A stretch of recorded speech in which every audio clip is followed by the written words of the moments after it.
So this is our pre-setup for the separation of mixtures lab. So we need to measure out samples of salt, sand, plastic into a cup, and then we add water and freeze it overnight. So we're first going to take plastic whey boats, which we have lots of in our chemistry rooms, and we cut them up. That is the plastic that goes into our cup here. We just cut them up into little 1/4-inch pieces or so is usually good enough. And while that's going on, we're going to measure out our salt next. So we have 3 grams of salt that we're just going to measure out here. Now usually when we set this up, we do it assembly line style. So there would be 3 of us, and we would each pass the cup down and add the material that we are massing out. It makes it a little bit faster. So we got the salt here being measured out. We add it to the cup. And we try to be precise, but you know, this takes a lot of time as it is. So if you're off by a little bit, that's not really a big deal. I prefer to make my errors to the downside. That way there's always a little bit of discussion about error because they've lost something because I told them there was more than there actually was. So next we're going to measure out the sand. That goes here. Now, depending upon how much time you want to devote to this lab, this is a one that the kids usually enjoy. I have run a variation where we have the kids measure out these materials the day before so that they know exactly how much material they put in each cup, and then I add water overnight and freeze it. So again, it just depends on how much time you want to devote. We have 7 teams per class, so it doesn't take us a ton of time to set this up for the kids in advance, and then just have it ready to go. So we've got the plastic going in now. That's our 3rd ingredient. So our cup is right here. Looks like we need a little bit more plastic. And then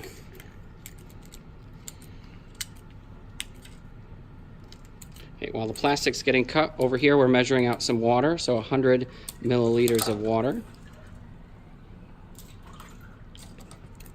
All right, back to the plastic station here.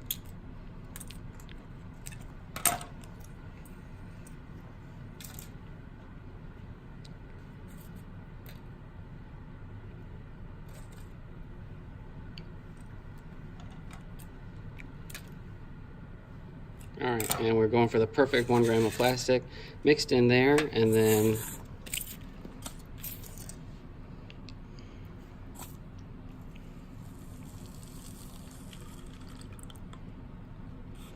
all right, and again we just freeze it overnight and give it back to the kids the next day. All right, so this is the setup for the separation of mixtures lab. The components that went into the cup here are 15 grams of sand, 3 grams of salt, 1 gram of plastic, and then we add, without telling the students, 100 grams of water and let it freeze overnight. So this one has actually been sitting in the freezer for quite a while. We forgot about it, oops. But this is sort of what the setup looks like on day 1 with the kids. So we have them take the initial mass, so I've got that primed up here. And then the first challenge that they need is to melt the water. So that comes over to the hot plate here. So, all right, this is our next update on the separation of mixtures lab. So once students melt the water, they then normally go to fish out the plastic with tweezers. Now, an important thing to note is that we do not give them a procedure for how they do this lab. We talk about what the problem is and what we've learned that might help them approach this problem, but we do not tell them what to do. And so every group kind of has to come to this idea on their own. So once they fish out all the plastic, all they should have left is water with salt dissolved in it and sand at the bottom. So the next step most students choose to do is we do a filter, which is separate the liquid from the sand. All right, so the next step after the kids have separated the plastic from the mixture is to separate the sand from the liquid and the rest of the salt, and the process that they use is filtration.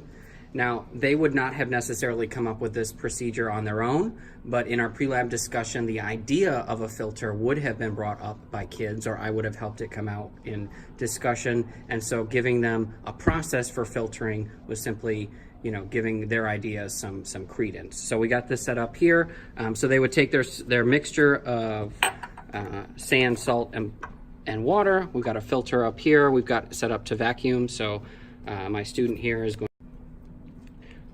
So my student here is going to pour the mixture into the filter. So get a nice swirl here. We've already been pouring a little bit. Trying to get the rest of the sand here. So again, still some sand in there. So part of the challenge for the kids is to get all of the sand, or as much of the sand as they can, collected. So they would have to figure out what to do about that. And a vacuum filter will help the liquid travel through a little bit faster. If you do not have access to a vacuum filter, you can do the same thing with gravity filter. So you just need a funnel and a piece of filter paper. You fold it in half and then in half again. So you have a little a pizza pie there. And then you open up one of the pockets, like a pita sandwich or something, and it goes right in the filter. And the kids pour the liquid in there and does the same thing. It takes a little bit longer, but you'll end up getting wet sand in the filter paper, and then water that contains salt at the bottom there that the kids have to separate. So once the filtering process is complete, the kids generally transfer their liquid, which contains water and salt, and we have to stress that with the kids a lot, frequently redirecting their thoughts as to where is your salt, where is your salt? How would you separate the salt and the water once they told us that? So they transfer it to a beaker, and then that beaker gets transferred to the hot plate, and then the rest of this lab is really waiting for the kids to watch water boil, because at the end they should have some salt left at the bottom of their beaker.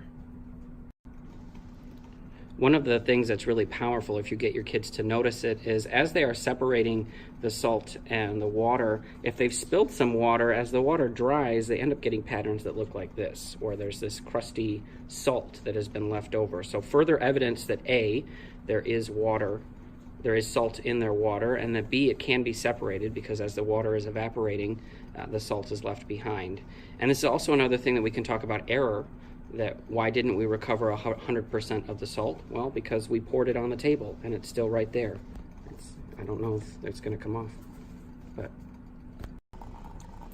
so as the water starts to boil away, the kids start to notice that they are getting these little white smudges on their beaker. And we talk about, what is that?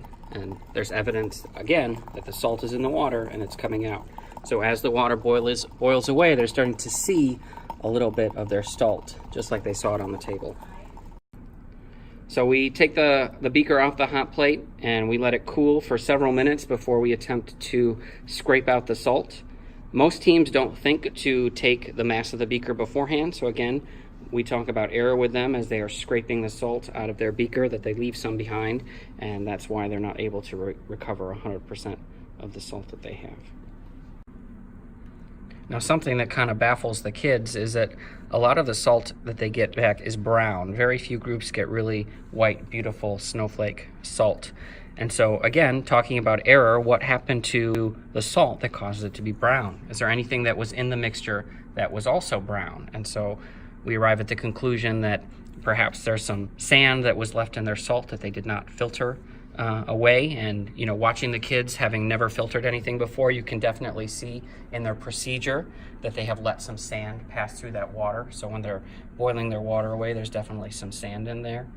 A lot of kids want to talk about whether or not the sand was burnt, which I think is an interesting discussion to have. The salt, I'm sorry.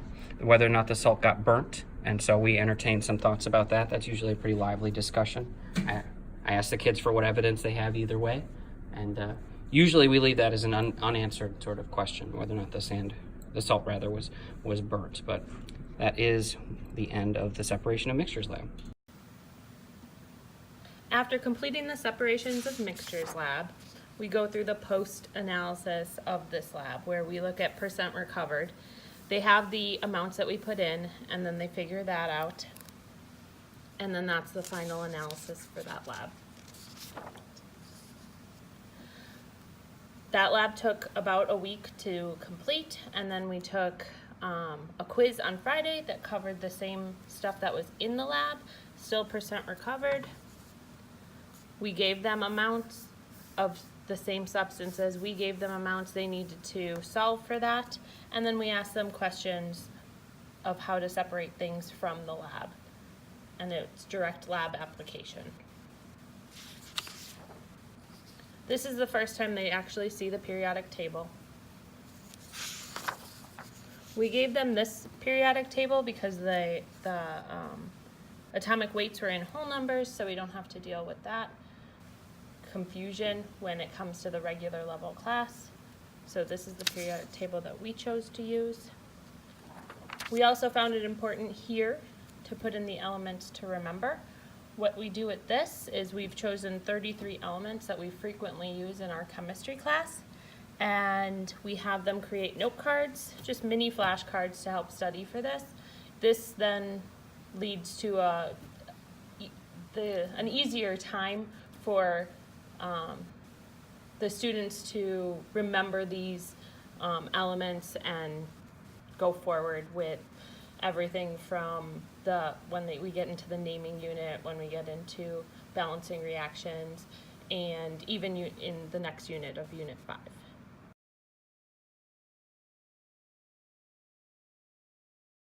You're done with this. All right, this is the iron and sulfur demo. So on the left is a sample of iron, and on the right is a sample of sulfur. We give the kids each a sample along with a magnet, and we use that to kind of explore their properties. So the kids see that when you bring the magnet close to the iron, it sticks to it and moves around. And then they contrast that with what happens when they move the iron over here on the sulfur, and then nothing. The kids would draw a particle picture of what they think iron and sulfur looks like at the particle level, and then the teacher would provide us with sample C, which unbeknownst to the kids is a mixture of iron and sulfur. So it acts like it's iron, but there's parts of it that appear to be not magnetic as well. And so again, we ask them to draw what they think that particle picture looks like. And then we get to use a little bit of fire. So we get all the kids together in a hood. We take some iron and sulfur and we heat it up in a test tube. We have some left over from that. We take a look at it. We bring the iron or the magnet back in to see that nothing was going on here anymore. So we lost that property of magnetism, and then we had the kids draw a particle picture one more time. And we got in a circle discussion and talked about what those particle pictures were. After completing the sulfur and iron mini lab that they have whiteboarded, they then do this on their own so that they have this now in their notes and in their binders. So they go through and draw particle pictures for all of what we just did. Then they go through and answer these questions. Now this worksheet, which is Unit 4, Worksheet 1, is harder to whiteboard because there's a lot of disagreement when it comes to some of these particle pictures. So before this, there are notes that the students come up with definitions for mixtures, pure substances, compounds, and elements. So we do have an understanding of what all those things are. They then look at the pictures and are able to identify what is going on in these pictures. Down here, now they do the same thing. They're still doing mixtures, pure substances, compounds, and elements. There can be multiple things that fall into the different categories. It's not like crossing it off as you go. On the back here is where some argument starts to happen. This one still doesn't seem to have much argument. Students tend to understand which ones are mixtures, pure substances, compounds, and elements. They can also identify which ones of these are solids, liquids, and gases. Here is where I started to see a lot of argument, but it was evidence-based argument. Students have a difficult time with this picture, and this picture.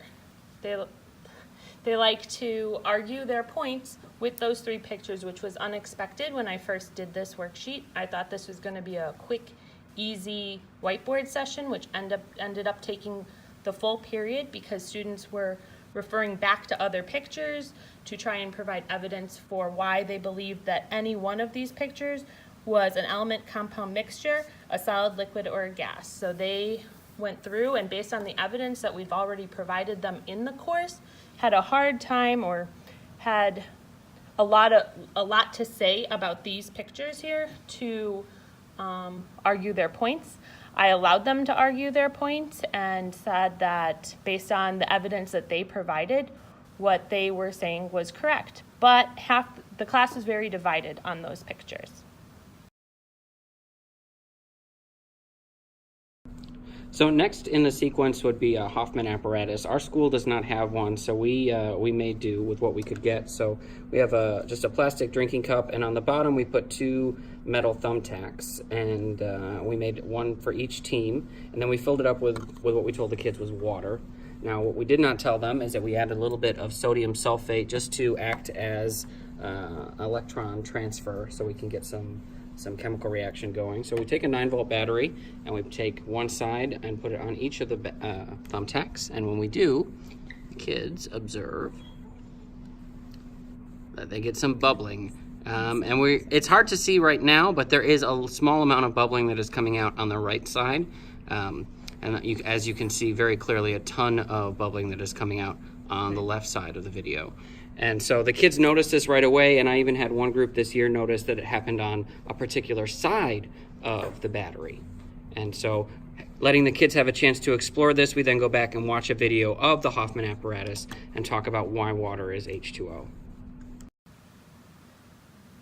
After looking at those mini Hoffman devices, because we don't have a full Hoffman apparatus here in our building, we watched a video called The Ring of Truth, Ring of Truth, and students were able to answer these questions. They took what they saw from the mini Hoffman apparatus, which was just that cup, to be able to apply that to this video. And I think that connection really helped them understand what actually was happening in a Hoffman apparatus. If they hadn't seen it in the mini Hoffman apparatus in our lab, they would have had a difficult time understanding what was happening. So it was very good that they saw the mini one before they watched this video. This is our second quiz of Unit 4, where we look at now the particle pictures and of the different compounds. They now need to, in a quiz, identify mixtures, pure substances, compounds, and elements. We made sure to include pictures that are not able to be argued, just to make it so there was a definite answer on here. And this was the back side of it. So they had to identify solid, liquid, or gas, and element, mixture, or compound. Students had a very high success rate on this quiz. Unit 4 worksheet 2 is where students then go through and read these paragraphs where they discover that temperature and pressure, when held constant, the ratio between volume and the number of particles also remains constant. On the second page here at the bottom, part 2, is where students discover that there are diatomic elements. In Unit 4, Worksheet 3, students are looking at 2 different hypotheses to figure out how to make a compound and what particles go in those compounds. Hypothesis 1 is based on mass, where they look at the ratio of masses to figure out the particles, while Hypothesis 2 is looking at the ratio of particles to discover the formula for the compound. As they worked through this, we discovered they needed a little bit extra practice because we had a weekend in between here, so we made another worksheet that looks very similar with just different numbers. By the end of this is when they finally discovered that different particles have different masses. This is a technology-based lesson, Dalton's Playhouse, where students look at different scientists who explored and observed particles and discovered theories about ratios.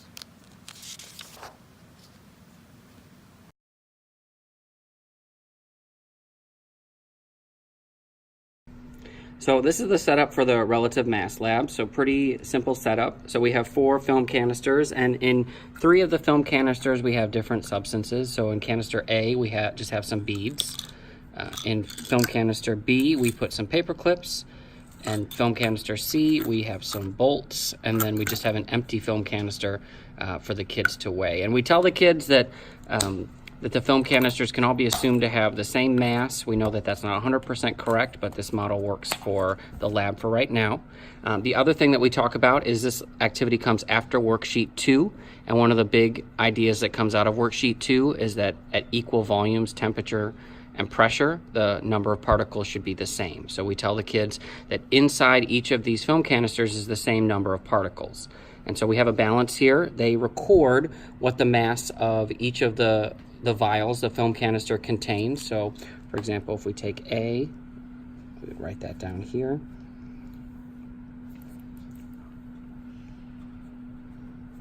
And then by comparing to the empty film canister,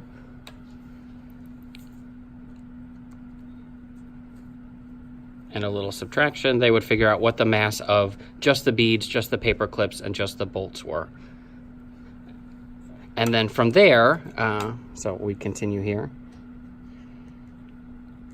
So as they collect the data, we tell the kids that it doesn't matter how many particles we say are in each of these film canisters, but we're agreeing that they're the same because they're at the same temperature, pressure, and volume. So we tell the kids that there are 25 particles, and after they've collected their data, they're able to tell us what one particle of bead, paperclip, and bolts represents.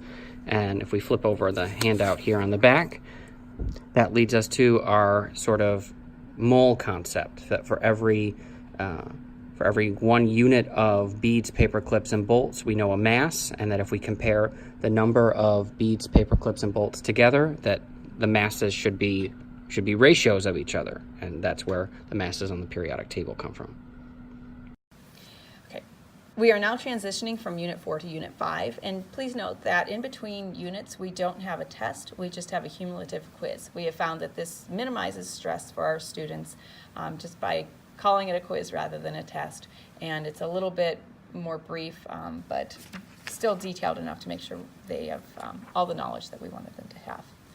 Okay, so we started Unit 5 with the lab relative mass, and students were able to discover by the end of the lab that the elements on the periodic table and the masses on the periodic table are all based on the ratios of the mass of hydrogen.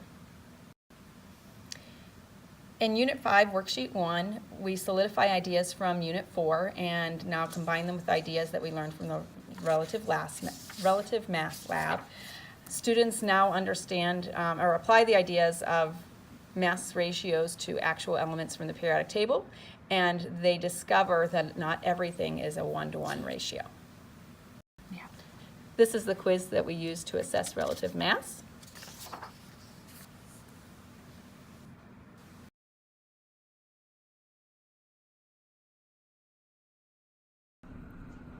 All right, so this is the empirical formula of zinc chloride lab. So setup is pretty straightforward. You have some zinc and you have some hydrochloric acid and a beaker. I want to take a moment to talk about the lab handout because hopefully you have noticed that we have a lot of blank on the front of our handout for pre-lab notes. And this is where we talk through the lab with the kids in advance. We don't have them read a procedure. We talk through the procedure, and then most of the time we usually draw it. I did this in high school and thought it was kind of hokey, but I realize now just how powerful it is to actually illustrate what's going on in the lab. And in terms of the NGSS, one of the science and engineering practices is planning and carrying out investigations, which is what we do every time we do a lab. We model how to plan an investigation, why we're doing it, and so we put all of that in our pre-lab notes. So set up for the teams, I have 7 pieces of zinc that have been pre-massed, ranging from 1.5 to 4 grams of zinc, and it's important that every team has a different mass of zinc. One of the conclusions we're going to draw from this lab is it doesn't matter how much zinc we started with, we all got the same ratio of zinc to chlorine. So every team would take a piece of zinc, they would record it, they would put it in the beaker because we're not going to be able to get the zinc chloride out of the beaker at the end. So they find the mass of the beaker and they record it, they put the zinc in, they record that as well so we know how much zinc it is. And then they would measure out 50 milliliters of hydrochloric acid. So that is over here. So we're going to pour out 50 milliliters of hydrochloric acid, and goggles are a must here. So we talk about safety with the kids. Now the concentration of hydrochloric acid is 3 molar, and 50 is about the minimum amount of hydrochloric acid you want to use to be able to reach the stoichiometric equivalent of zinc that you're going to use. So 50 milliliters of 3 molar hydrochloric acid.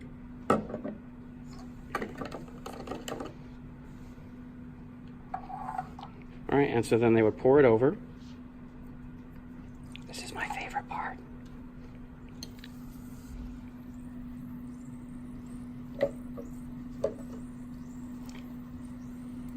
So we had them watch it for a couple minutes and record their observations. They notice right away that bubbles are forming, and at this point in the year, they know that when we see bubbles in this class, that means we're making a gas. So we would be able to talk about that in our post-lab discussion, that we made a gas when we mixed the zinc and the hydrochloric acid. Once they had recorded their observations, we would have them put their hydrochloric acid and zinc in the hood overnight back there. And then we evaporated the hydrochloric acid in the hood overnight just as a safety precaution. And when we come back the next day, all they have left is solid zinc chloride product. So this is day 2 of the zinc chloride lab. So this is reacted overnight, and it doesn't need to react overnight unless you want it to. The reaction does take about 2 hours to reach full completion based on what I've observed. So you need to plan that in accordance.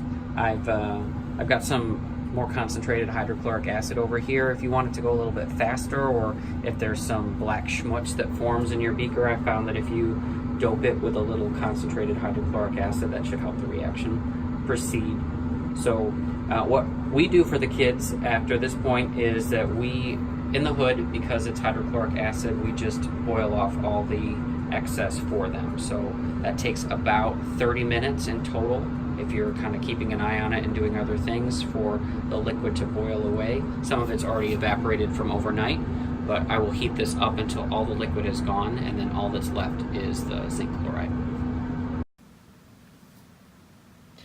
During the lab, in the empirical formula of zinc chloride, students used data and molar masses from the periodic table to determine the particle ratio for zinc chloride.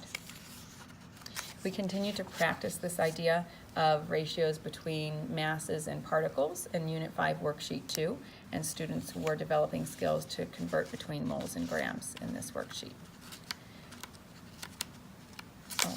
We found that students needed more practice, and so we developed some extra practice worksheets to help them become more confident in their skills of conversions.